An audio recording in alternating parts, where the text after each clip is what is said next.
Today we're discussing the Confucius Institute's, that is the CCP presence on American university campuses. This is part of a phenomenon called Chinese transnational repression. It's happening on US soil. It's affecting American students, especially those who are Chinese American or who are Chinese exchange students, or those who are interested in and focused on Chinese politics in some way on American campuses. So we have with us two experts who have written reports on this and studied it in depth. We have Ian Oxnevad, who is a senior fellow in foreign affairs and security studies at the National Association of Scholars. And we also have Cynthia Sun, who is a researcher and co-author of a report for Falun Gong on this issue. So welcome. I'm very happy we have your expertise in trying to really get a grasp on this problem of CCP, that's Chinese Communist Party infiltration of American campuses, college campuses. It's been a persistent problem. We've been hearing about it in the news for several years, but it continues. And those of us who have been in colleges or have students, have family members who are students, we've been hearing about some of these problems as well firsthand. So Ian, I'd like to start with you. You have overseen a number of reports on this topic, and over 5 years or so. Can you tell us what some of the parameters are? What does this look like? What is the problem? What are Confucius Institutes? Are they still around? There's a lot of confusion about whether this problem has been solved or not. They seem to be not as prevalent as before. Tell us about this. So the problem that we're really talking about here is CCP influence on campuses. And the motivation for that is multiple. Part of it is soft power projection, or the shaping of perceptions about China, specifically the CCP.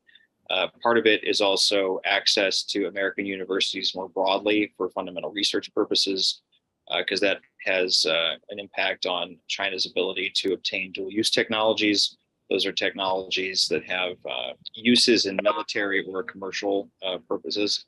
And then you also have a sort of an elite capture issue with this, in the sense that you are looking at shaping the views of future policymakers and key individuals in America in the future by shaping the views of students today. So Confucius Institutes were just kind of one phase of this. And for those who don't know, Confucius Institutes were basically, because there are multiple countries, there's a few left in the US, not many, but these are Chinese language centers that are underwritten by the Chinese government. The teachers that are in these universities, in these programs, they're chosen by the government, and it's run by Chinese government bureaucracies in Beijing. Since there's been a massive pushback on Confucius Institutes, both Confucius Institutes have basically shut down. Oftentimes they're being rebranded as different programs in a non-sort of systematic way. It is systematic on the Chinese side, but they don't have that label anymore. And in terms of the bureaucracies involved, China was cognizant enough of the blowback that Confucius Institutes were receiving to change the name of the bureaucracies that manage this. So now there's several that actually do this. But they're problematic for a number of reasons. They erode intellectual freedom. Oftentimes there's money involved that American campuses receive from China in order to host these institutes, and the contracts involved are very opaque. There's entanglement issues, and they, in the sense that these Confucius Institutes and their replacements, in some cases, have allowed China to monitor dissidents abroad and continue sort of soft power initiatives. So those are some of the Ian, main. Can I interrupt at this point and ask you, what are those contracts? Are they with the government of China, or some branch of the Chinese government, or the universities? Oftentimes it was, and I can think of a few key examples with this. So basically what would happen is the Hanban, which has been renamed since then, since the pushback has occurred, these universities at the US side would receive funding and materials and teachers from the Hanban, which is basically the Chinese government. They would partner with Chinese universities as well. And this is another aspect of this, that it's not just direct. Well, it is direct, but it's not as necessarily clear cut as a direct bureaucracy interfacing with an American campus. It's also Chinese universities that are basically extensions of the Chinese government, because there's no private Chinese institutions involved we're talking about here. And the contracts, are they transparent? Do we know does the universities post them on the web, or how do we? No. So oftentimes the contracts only came to light after they had been signed, often to the chagrin of multiple actors on campus, whether you're talking about the student body, professors, trustees. Many times these were sort of done almost in secret between administrators and China. And you talk about pushback. What do you mean? Who gave the pushback? Was it the universities and college administration, or what happened there? Not really the administrators. The pushback came from sort of popular sentiment, professors, the student body in many cases, from across the political spectrum in the US. You also had pushback from policymakers as the threat of China has sort of grown in sort of popular consciousness, particularly since COVID. But over the past few years, that's steadily grown to the point that the brand of Confucius Institutes became toxic.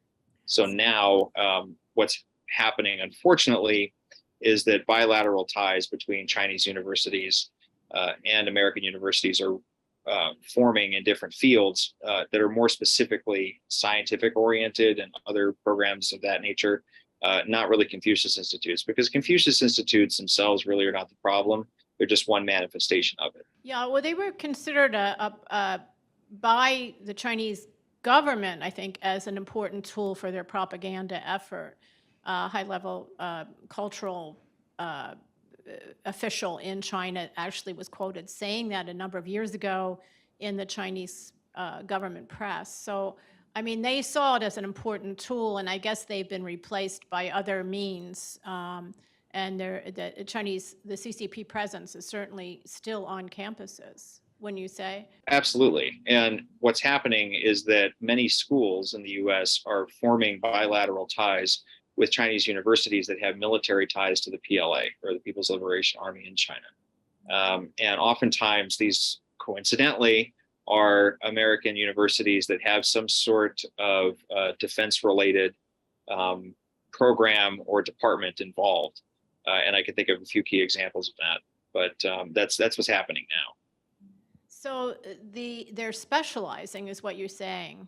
Is that correct? That there's not just a blanket surveillance of Chinese exchange students, for example. They're specializing in trying to be strategic about which areas of the university they can penetrate. Yeah, and that's what's happening. So, for example, we had one case that actually came to us. A number of people reached out mentioning Alfred University, which recently shut down its Confucius Institute. It had received a multi-million-dollar contract from the US government to help perfect hypersonic missile technology. And some of the same individuals involved in the engineering ceramics program at Alfred University were also tied to the Confucius Institute. So that was one example. Another thing that we're seeing as well, that we're also currently working on exploring further, is National Centers of Academic Excellence, which seems really innocuous. But these are US campuses that receive DoD or NSA funding, or government funding rather, to basically expand their cybersecurity programs. And oftentimes there seems to be a correlation between the schools that receive this funding and ties to China. And we're seeing that also as well. Cynthia, I'm going to turn to you. You've also done a report on campuses and the CCP influence on those campuses. Can you tell us your key findings about that and how you have done this report for Falun Gong Spiritual Group. Can you tell us how that relates to Falun Gong? Sure. In tandem with what Ian was saying, actually, we saw a lot of physical and digital surveillance by Chinese proxies. So just to set the scene, nationwide, there are at least 45 universities and colleges with students or faculty who practice Falun Gong on campus. So on these college campuses, usually they will establish Falun Gong clubs to host events like petition signing, film screenings, art exhibitions to try to raise awareness about the persecution that's been going on for over 24 years now. And in spite of the effort that they're trying to do, the grassroots campaign on advocacy, raising awareness about human rights, there's a lot of reprisals that they face and a lot of consequences that they're unfortunately faced with because they're hosting these events and they're participating in activities in America. So just to give you the scope, the pool of students and faculty include both Chinese and non-Chinese adherents. And from the Chinese adherents, some are second-generation American citizens who have family, elderly relatives back in China. And then there's also Chinese international students who have to go back to China after their studies. And so in this pool of people, there's actually 20% of our survey respondents in our report said they felt uncomfortable self-identifying as a Falun Gong practitioner because of the reprisals that they faced and because of all of the fear they have from the indoctrination, all the propaganda surrounding, their practice. Yeah, in 1999, I just want to tell our listeners, the president of China at the time, Jiang Zemin, vowed to eradicate, to eliminate Falun Gong from China. And he set up an infrastructure called 610 within the bureaucracies of state and the party to carry this out.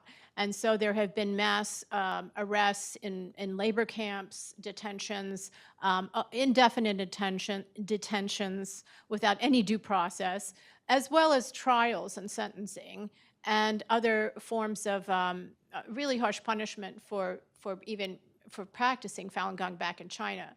So what they're concerned about is that the practice continues here, and they use the leverage from what you're saying do I understand this right? Are they Yes. using the leverage back in China with people with family members who are themselves students here on exchange and going back to China, that they fear imprisonment or detention or worse? Yes, and also their family members. So one quote that I have from the survey that I wanted to bring up is a Chinese international student from California said, quote, "Family members in China were called regarding my whereabouts, my phone number, where I was studying or working." And along those lines, several other students reported feeling watched and their families were harassed due to their activities in the United States. So these are family members that are Falun Gong practitioners and also aren't Falun Gong practitioners, have nothing to do with the faith at all, except that they're family members.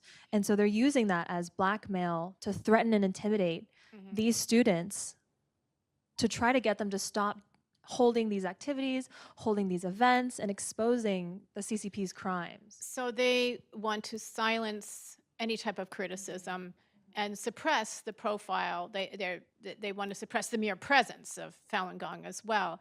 And that is it probably, in addition, accompanies what Ian was describing of wanting to learn technology and academic learning about cyber information and so forth on our campuses, spying on the campuses for gathering intellectual property and certain skill sets and levels of learning.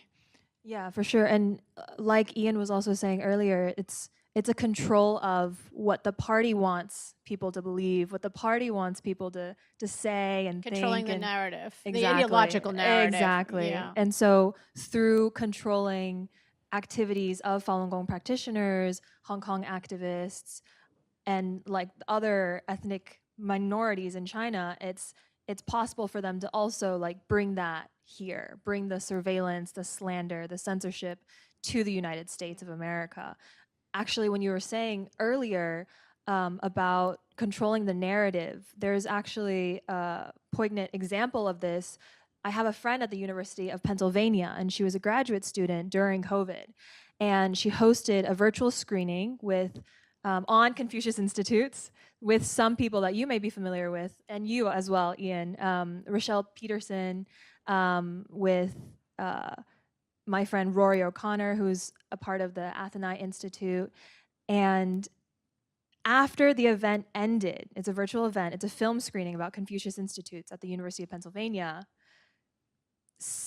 over 79 students and alumni associated with CSSA, the Chinese Student Scholars Association, sent complaints to administration, to the Graduate Student Council.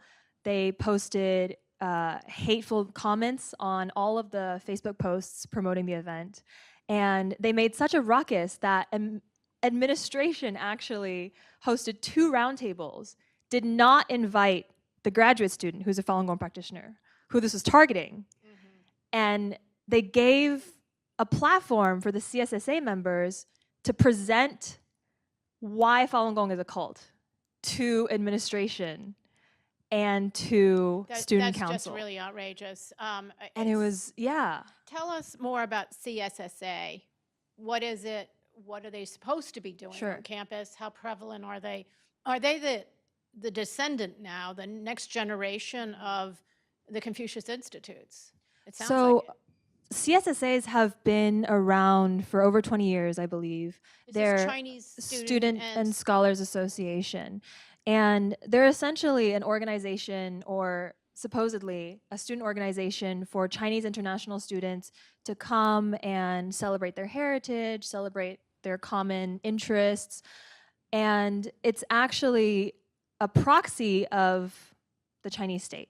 And a New York student actually said, quote, "The association, CSSA, at our university was very much in the pocket of the Chinese government." And we've seen this with a lot of CSSAs. They're funded by their local Chinese consulate, or the nearest one, and they receive direction also from the Chinese consulate. There was a student in Chicago a few years back who was part of the CSSA because he was also a Chinese international student, but he also happens to practice Falun Gong. And his friend was actually the president of CSSA at the time.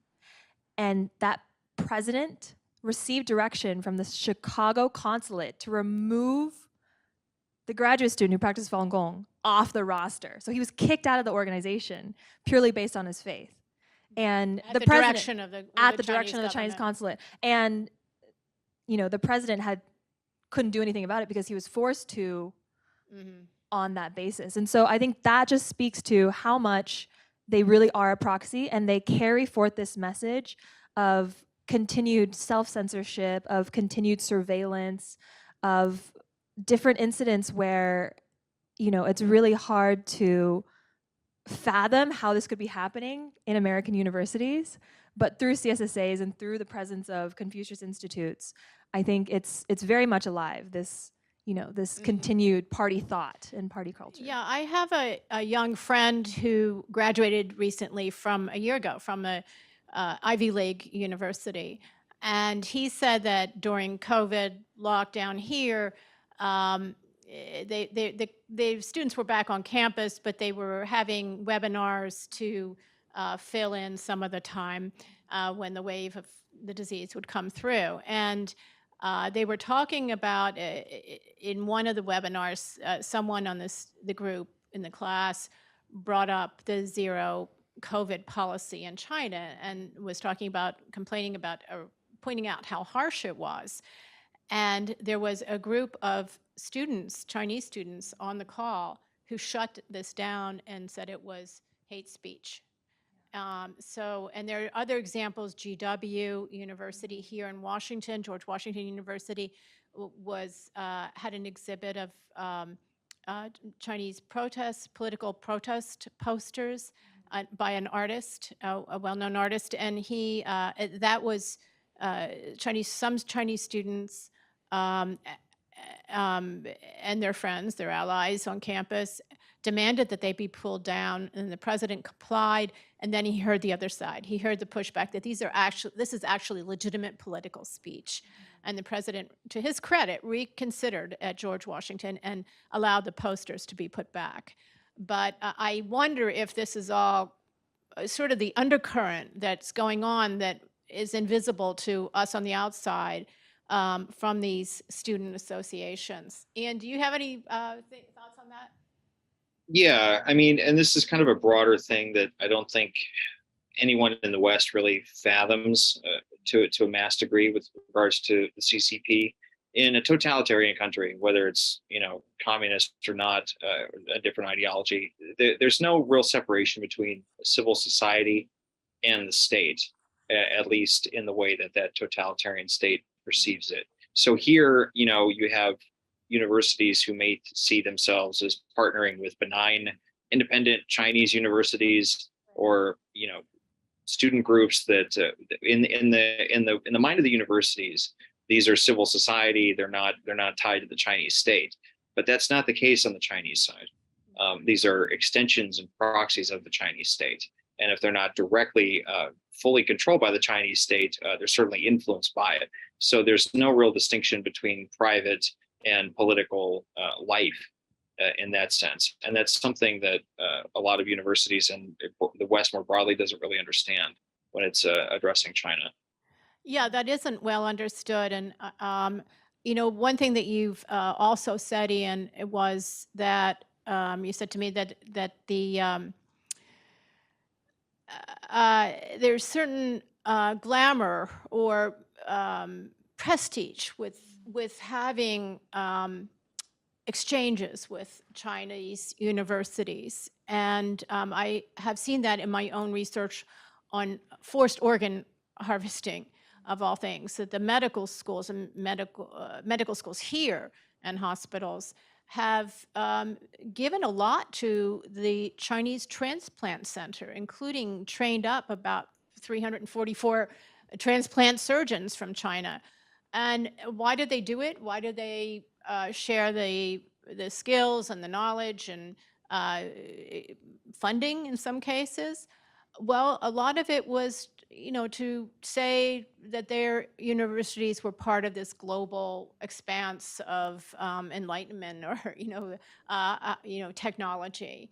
And it's very, very naive because these are dual use, and you pointed this out in the Alfred University case, that they are really looking for specific advancements to advance the Chinese Communist Party regime in military and science. Yeah, we're seeing that institutional overlap. Now, to be fair, we didn't find any smoking guns with Alfred other than a massive close proximity between the Confucius Institute and the ceramics program that was funded by the DoD that was working on hypersonic missile technology. But to your point, the prestige is there, and that's the main incentive for a lot of these universities to develop these programs in the first place, these partnerships. And I've seen universities that have whole pages on their websites devoted to international programs, and you think international programs, and then it has the universities listed, and they all happen to be in communist China. And you see that quite a bit, and partly because other countries are not putting the efforts in to build these bilateral programs to the same degree that China is. You would expect to see other countries present in a lot of these programs, but they're simply not there. I think your study said, though, that DoD, the Defense Department, leaned on Alfred and said that they would not continue funding their program if they didn't divorce themselves from this program with China. Yes, absolutely. I wanted to make a point about that. I feel like in terms of the forced organ harvesting, in terms of Confucius Institutes, and in terms of how universities have displayed their, unpreparedness in reacting to all the Falun Gong transnational repression incidents, it seems like, in general, universities are unprepared to deal with Chinese proxies, and that should be changed. China government proxies. China government shock. Yeah.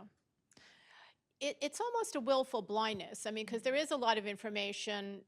Both of your associations have been publishing a lot of information. We have as well at Hudson Institute.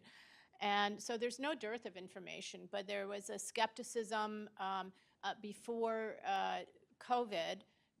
Actually, I think it was when Secretary Pompeo designated the Uyghurs as victims of CCP genocide.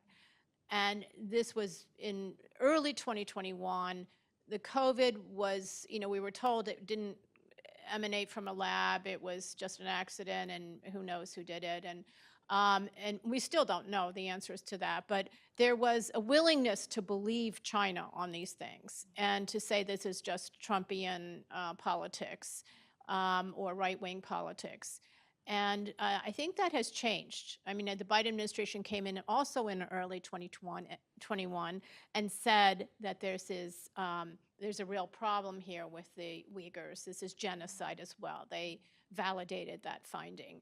And I think there was a greater skepticism then. And around the same time, Xi Jinping, the president of China, was announcing to the world at the Communist Congress that he was going to replace the international world order, the world order that has existed since World War II, led by the United States and built on principles of sovereignty and non-aggression and freedom. So what does that new world order look like? Part of it is, we're seeing it, I think, in this transnational repression on campuses. I wonder what more we can be doing. Ian, you've mentioned a few things. Is there something that you'd like to add to that about what the United States, will the campuses, will the university administrations ever act, or is this going to require some legislation, do you think? It's going to require legislation, both at the federal and the state level, to be quite frank, because the universities either don't understand it or they simply don't care. Oftentimes, administrators at universities, they may have no background in geopolitical or international, business affairs or anything like that to fully grasp this. And sometimes they simply turn a blind eye to it because there's sort of this sense of almost autonomy in many universities, where they almost envision themselves as a jurisdiction in and of themselves. And so it is going to have to come from the outside. But one thing that has to change, and change very quickly, not just with China, but also with foreign influence on universities more broadly, because we found Russian money present in sensitive areas. We've found Saudi and Iranian influence on other things that we're working on. So this is not just a Chinese specific issue. One thing that is specific, though, if I could interrupt, is the number of Chinese students in the United States in these colleges. And I think college administrations fear that if they forbid something or kick out a Chinese government-controlled entity or suppress it, that they will be the loser, that the campus will be the loser, that the students will go elsewhere. They'll go to the next state university or the next in the next country. Sure, and this is a question of educational sovereignty, and this is a political question, valid political question in the U.S. Is why are we educating foreign elites in hostile countries? Why are we educating the middle class for foreign countries that are hostile to the U.S.? That's a bigger question. Well, I think that question is going to be really hard to solve, but I think that it may be more effective to have legislation or a government order, executive order, stopping these institutes and their proxies and the CCP proxies on campuses, and tying it to finances of the universities. Yeah, one thing that we have focused on since our second report that came out last year is this idea of ratio funding, which basically mandates that for every foreign dollar of any source from a foreign entity, universities that obtain that funding are then eligible or ineligible rather for an exact same amount from taxpayer sources. And that would change the incentives for universities to enter into agreements. That's a great idea. China. Cynthia, you had work on textbooks as well. Can you describe that? Yeah, can you tell us about the problem and what it is? What Yeah, exactly the so problem that's is? actually, also a solution, also a recommendation. So the Falun Dafa Information Center, our new report actually has a recommendation to, within the university, to vet material that's taught like in curriculum for Chinese language classes. And this is really important because last semester, there was a student in Amherst who was taking an intermediate Chinese class, and she found out that her textbook and her homework was basically full of anti-Falun Gong propaganda. It said that Falun Gong will Really? drive you to madness, that it was completely superstitious, that there was just a lot of really bad, like I don't even want to repeat it. This was in the language Amherst, yes. Amherst language textbook. And you know what? After she dug into that book, it's actually sold on Amazon. I have a copy of it at home just for research purposes. It's taught in at least 12 other schools, including Yale University, including Southern California, including other universities like across the nation. And it's seen as a reputable textbook. But it also has anti-American sentiment. It also has completely like misconceptions about AIDS, about different campaigns that the CCP is really focused on, you know, controlling the narrative around. And it's just outrageous that that curriculum wasn't vetted, that it wasn't, you know, given a check by someone. Is that still being used? It's still sold on Amazon, right? Yes, it's still sold on Amazon. And as of last semester, end of 2022, it was still being used at Amherst University. We'll have to look into that. Yes. And As so a Smith that was, College grad, I know Amherst very well. And I'm stunned. It's yeah. And this is only the tip of the iceberg, in my opinion, because we don't know what's being taught at other language classes around, like all around the United States, right? This is only like one that we found, you sampled. Yeah. that we sampled. And so that's one of our main recommendations, would be to have someone to vet the curriculum. You could even contact us and we'll go through it for you. But just the fact that this is being taught to American students who are interested, genuinely interested in Chinese culture and learning the language, and then this is what's being indoctrinated and what's going in, because you have to translate that, you have to review it, you have to take a test on it. So it's like, it's really getting in deep. One of the directors of our Hudson Institute is Mitch Daniels, and he was the president of Purdue University for a while. And in December 2021, he wrote a letter that I like to quote. He says, "Dear Purdue students, staff, and faculty, Purdue learned from a national news account last week that one of our students, after speaking out on behalf of freedom and others martyred for advocating it," that was about Tiananmen, was Tiananmen massacre, was harassed and threatened by other students from his own home country. Worse still, his family back home, in this case China, was visited and threatened by agents of that nation's secret police. And he goes on to say that we're not going to accept this type of intimidation. So I think that there is hope for some universities, and they've been very courageous. Ian, I'll give you the last word. Yeah, so I think one of the key takeaways to look at this is, you know, universities, there's a desire for openness that is in direct tension with the risks that that openness poses in terms of allowing influence from totalitarian countries to be present on campus. And that can take the guise of multiple programs, whether it be student organizations or partnerships with key universities abroad. And that's something that has to change in terms of how our university system is managed and regulated.